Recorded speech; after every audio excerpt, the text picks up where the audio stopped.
بسم الله والحمد لله والصلاة والسلام على سيدنا رسول الله وعلى آله وصحبه أجمعين. By the name of Allah, the most merciful, the giver of mercy, and prayers and peace and blessings be upon our Master and upon all the prophets and messengers and their followers until the day of judgment. So, in this lesson, we're continuing where we left off, and today we'll be talking about um, the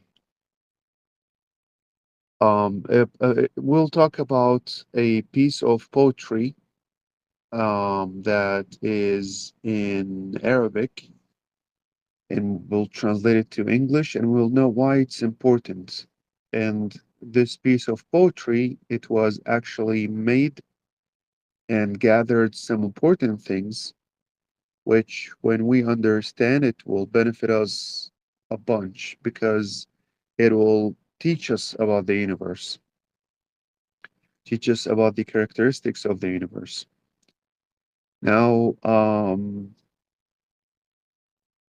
this kind of poetry, verse of poetry, enumerates the accidents or the attributes, and it actually says in Arabic. I'll read it in Arabic. It says, زيد الطويل الأزرق بن مالك في بيته بالأمس كان متكي بيده غصن لواه فالتوى فهذه عشر مقولات سوى. It is actually two pieces, two verses of poetry, and it says Zaid, the tall, the blue one, son of Malik, in his house yesterday was reclining. In his hand a twig, he bent it, and it bent. These are 10 categories indeed. Okay, well, what is that? What's going on here? Who's Zaid? What are those? Now, as we said, we have characteristics and we have the essence. So you have something, you have the thing that actually exists, and then you have several characteristics which are present in that essence to describe it. And we separate between characteristics and the essence. This separation is a mental separation, it's not a realistic separation because you cannot separate the essence from the characteristics because um, this separation is impossible because you can't have, for example, a box, which is the essence, without having it width, height, and depth, the characteristics. So you can't have the essence without the characteristics, and vice versa. You can't have the characteristics without being in um, an essence. You could say height, which would be an abstraction, just a concept. Yes, it is a concept, and that's the mental separation. But in reality, they do not exist in separate of each other. They have to be together. So essence and characteristics are together always. We only separate them in concept in our mind just so that we can study them, just so that we can understand them. But realistically, in reality, in nature, they're inseparable. Because, as I said, for example, you cannot have the red color without the pigment. Okay, you can't have a box without having width, height, and depth. Okay, you can't have a sphere without the radius. So the radius, yes, you can write it down on paper as a concept, but in reality, because our talk, all of what we're talking about here is reality, because we are talking about straight thinking, and straight thinking talking about reality. Otherwise, we can imagine anything and everything. But that's not the thing we're talking about. So in the Al Azhar University, we learned and Al Azhar University is an authentic, authorized university that teaches about Islam. It is not just a university that was created, it's actually an authentic place, is dedicated to teach us about the authentic, moderate Islam, the correct Islam. And it's been there for like 1,000 years or so. And so they taught us, as we've seen so far, the divisions of the rational ruling. Um, and we said our poetry, we said the divisions of the rational ruling are without a doubt necessity, then impossibility, then possibility is the third division. Understand those, and you are granted the joy of comprehension. We already talked about this. We talked about necessity, impossibility, and possibility or permissibility. Now, when we're talking about possible things, permissible things, we are talking about the actual essence and characteristics. Those essence and characteristics we'll be talking about are all regarding the possible things. So the possible things means that the universe, they that's what we're talking about, okay, right now. So what are those? As I said again, Zaid, it's a name, it's a person, it's the essence, it's the thing. Zaid, the tall, the blue one, son of Malik, in his house yesterday was reclining, in his hand a twig he bent, and it bent. These are 10 categories indeed. So 10 categories. One of them is the essence, and um, nine of them are the characteristics or the states. Let's call them the states. What are they? The first one of those 10, as I said, is the essence, is the substance. So Zaid refers to the substance, the person, as I said, for example, or as I say, for example, um, Wood or Sohaib or John or, you know, whatever. It's the essence, is the substance, is the thing itself. Okay.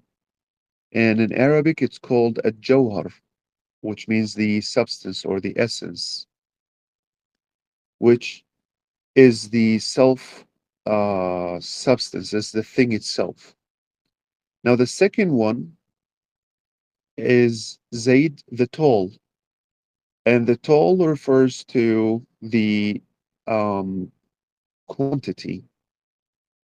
Tall means something is tall, means quantity is quantitative. Um, it's height, it's measurement. Okay, so it's the quantity. We can say that it is the quantity. So something is quantitative, that's from the universe. And then the blue. Okay, what is blue? It refers to quality. So it refers to, for example, here the color, how it is. So the one before it was how much. Now this one is how is it? So for example, you will say, for example, blue. You would say, for example, um, transparent or opaque, and so on. And then the next one is um, Ibn Malik, the son of Malik, which talks about the relation, relativity. It's relative to what? The relationship. Okay. And the next one is talking about in his house, it's talking about the place. So it talks about, somewhere, a place, the spatial dimension. Where is it? And then afterwards, we have yesterday, which is the indication of time. Okay. So it's about time. It's some time and when it's happened, talking about time. And then afterwards, we have was reclining, for example, which means the position or the posture. So, um, being in a position, being in some posture, it's another relationship between parts. He was laying down, he was standing, he was reclining, he was standing on his hand, he was crumbling, he was sitting. And that's why we say, when we talk about Allah, when we talk about Allah subhanahu wa ta'ala, the creator, we say, Ar-Rahmanu ala al-arsh istawa, the merciful on the throne, istawa. Istawa here shouldn't be meaning sitting, because sitting is a position, and position means it is the relationship between an organ and another organ, which is described for the possible beings, for the creatures, not for the creator. So, all of those 10 things we're talking about, the essence and the quantity, the quality, the relationship, the place, time, position, so far, and all the rest, they're all describing the creatures. None of them describes the creator. The creator doesn't have substance. The creator doesn't have quality, doesn't have quantity. So, in himself, Almighty doesn't have all of those. So, saying that Allah subhanahu wa ta'ala in a some kind of position or posture, as we will see later, is telling us that He is like the creatures. And Allah is what? God is nothing alike. Why? We will learn that later too, but it's because if we say, for example, He is in a certain position, it means we have um, imposed a limit on God. And as long as God is limited in any how, then He is not the creator, because He is not absolute. He is not absolute means He doesn't have um, the characteristics of self-sustainment. He needs somebody because he's limited. He has ends. He has limits, and so on and so forth. And we will talk about this, inshallah, in depth. But I'm trying to build right now kind of the basis so that we do not jump to things and we never heard of them before. And so, kana muttaki, and he was reclining or sitting or laying or standing. This talks about the position or the posture. And then next is biyadihi, in his hand, a twig. In his hand, there was a twig. This is talking about the possession, having, to be owned, to be in possession of something. And then it says, he bent that twig, and this is talking about the action. Again, God is not the action is created. The action is a creature doing or action or, you know, doing something. The action itself is a creature. It is not God Almighty subhanahu wa ta'ala. And the same thing as it was, and it was bent, the actual um, reaction to being affected, the the passion, okay, the reaction of the action. That's also the creation. None of what we have mentioned of those 10 are Allah. Allah is not the substance.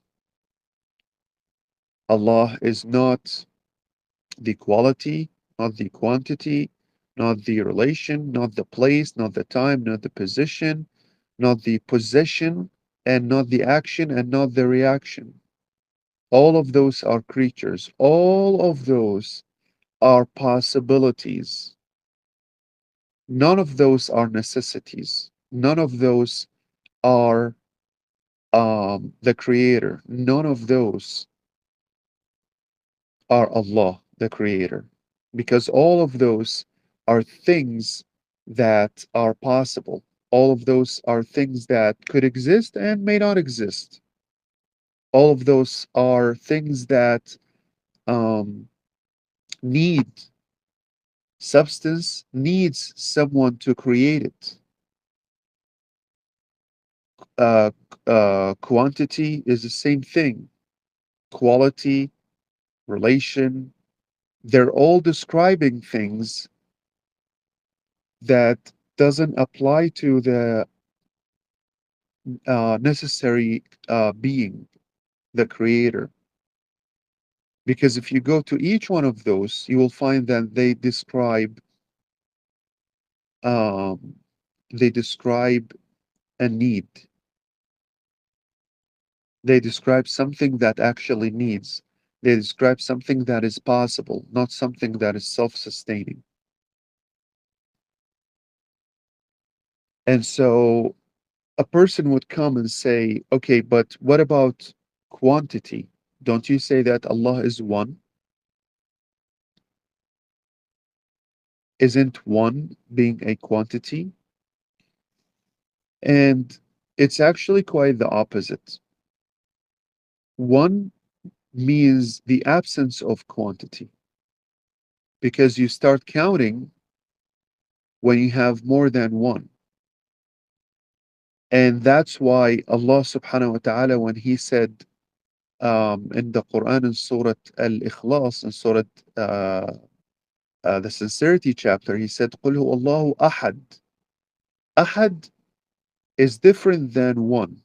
One is could it is considered a quantity, but ahad is not a quantity, and that's the meaning of the Allah is one, which is al ahad means Allah subhanahu wa ta'ala is the unique, and that's what it means by saying Allah is one. It doesn't mean one and then there's two and three. It doesn't have to do with quantity. So the oneness of God doesn't have to do with quantity, it have to do with uniqueness. It is a description talking about there is nothing like him, a unique being.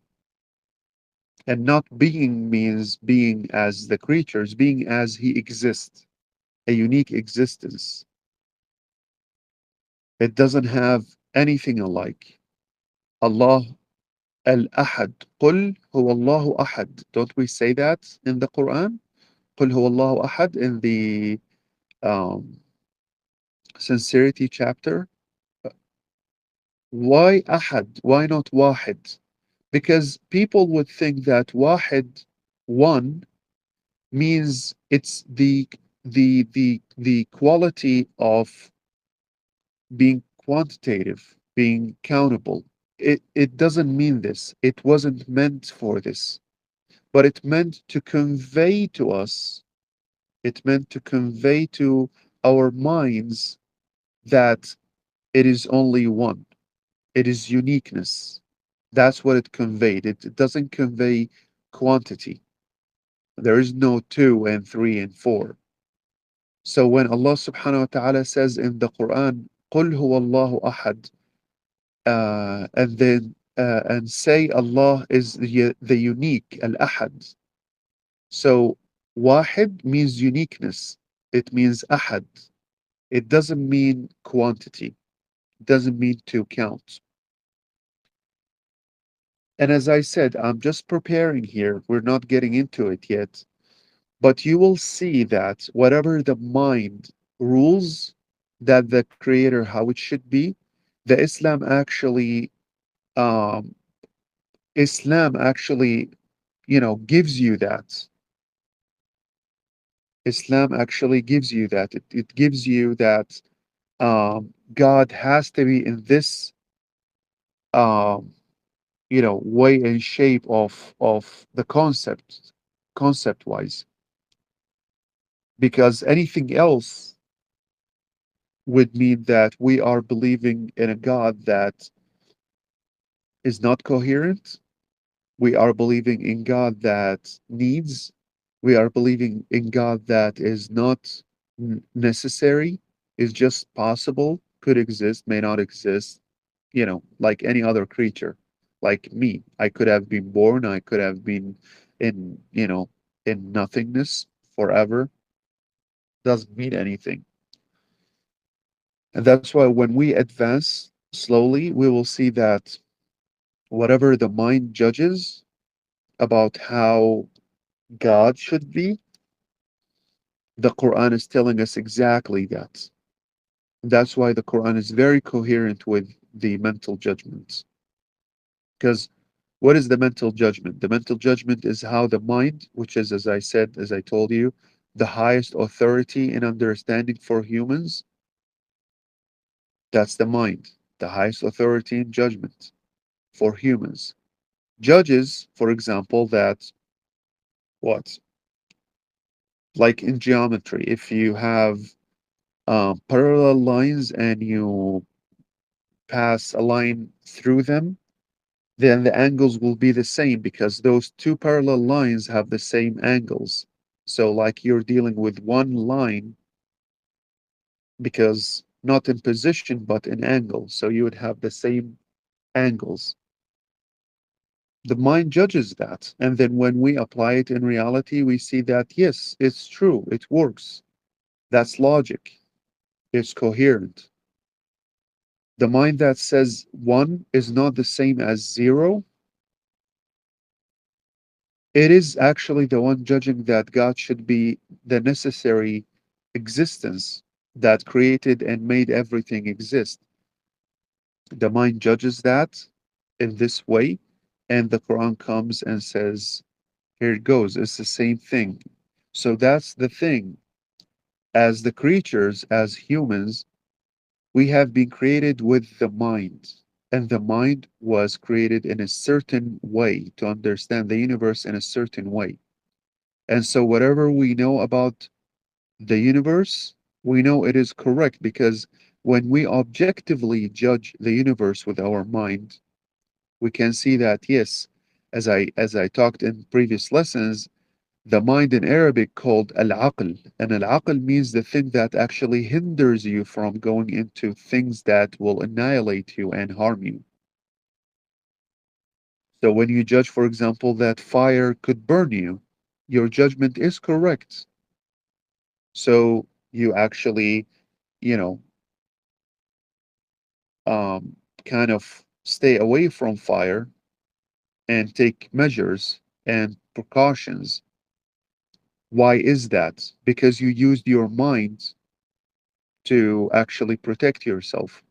And that mind, which is the mind that we are using to protect ourselves and try to use to achieve our goals and be more happy and so on and so forth, it is the one that actually rules that God or the Creator or Allah or whatever a person could call that necessary being has to be in those characteristics.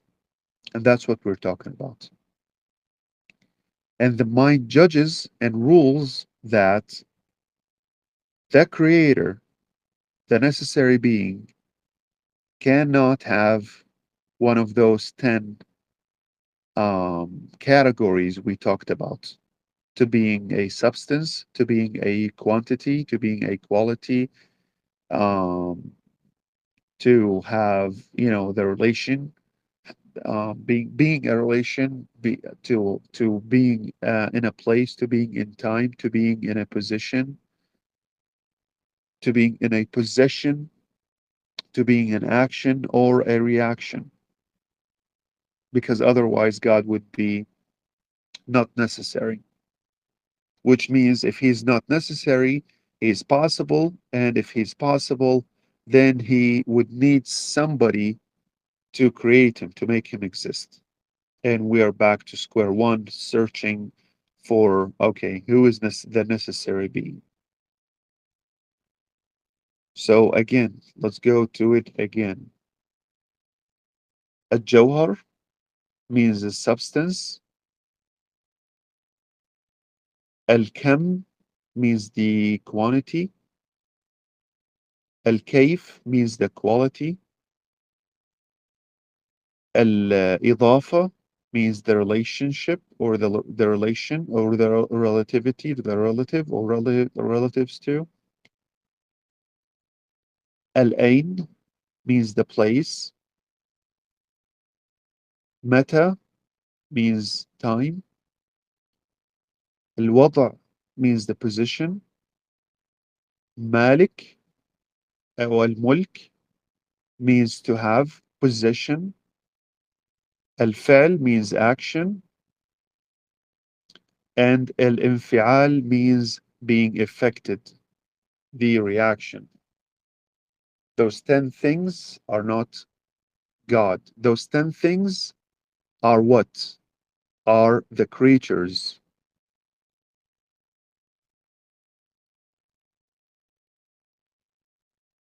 Those 9 things, except for the substance, they all live and need for their existence a substance. And the substance cannot exist without them. So, as I said, they are separated only in concept, only in our mind, so that we can study each one of them. But in reality, they are inseparable. You cannot separate them. You cannot have a color without a pigment, without a matter to be on it. You cannot have a cube without dimensions. Okay?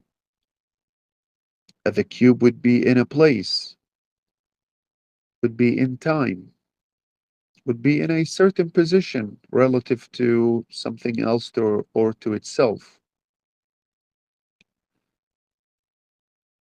Okay?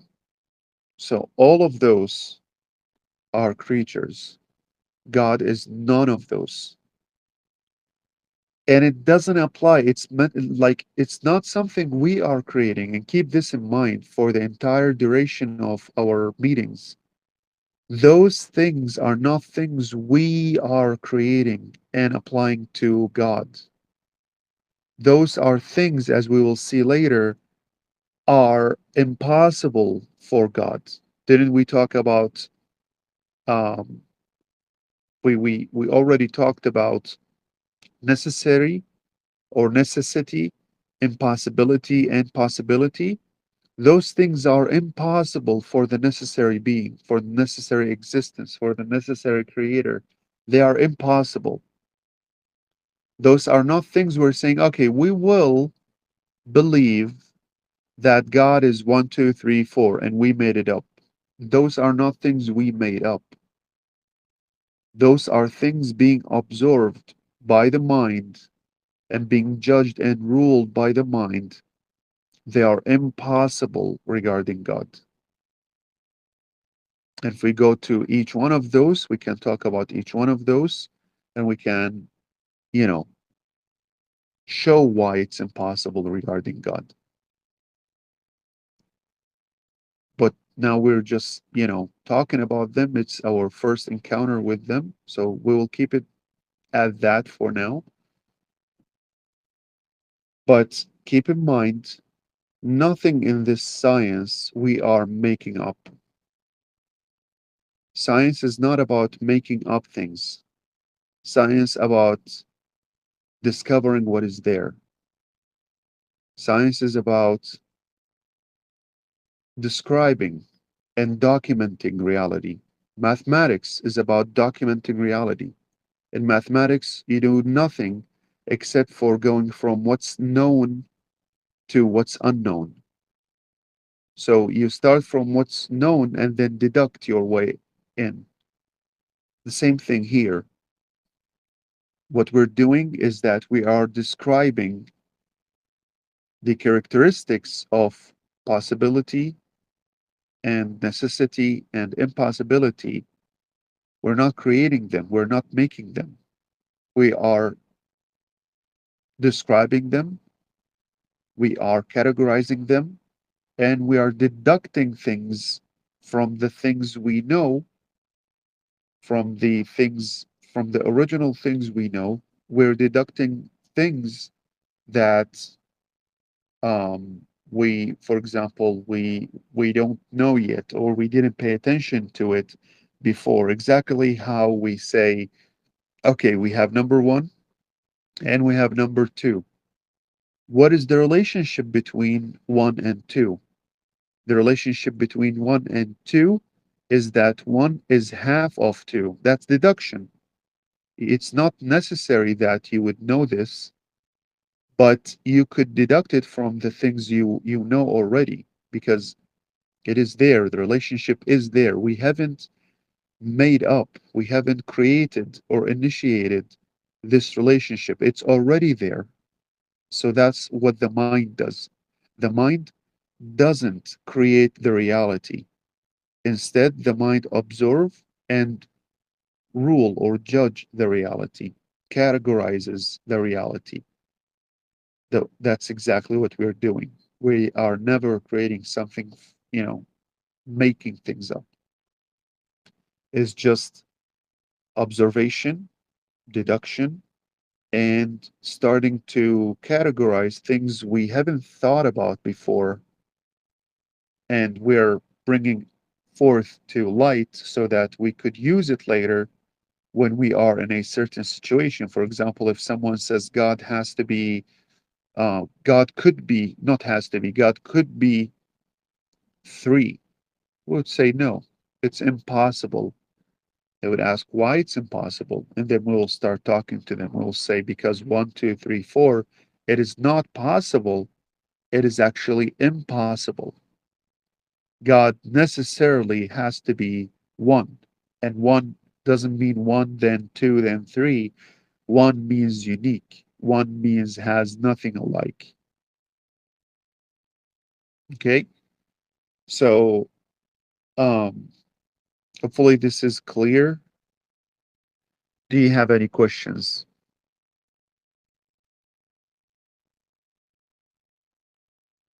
Because remember, we are learning. It's not your job to memorize, it's your job to understand. So, whatever questions you have, whatever things you want to clarify, do it. That's why we are here.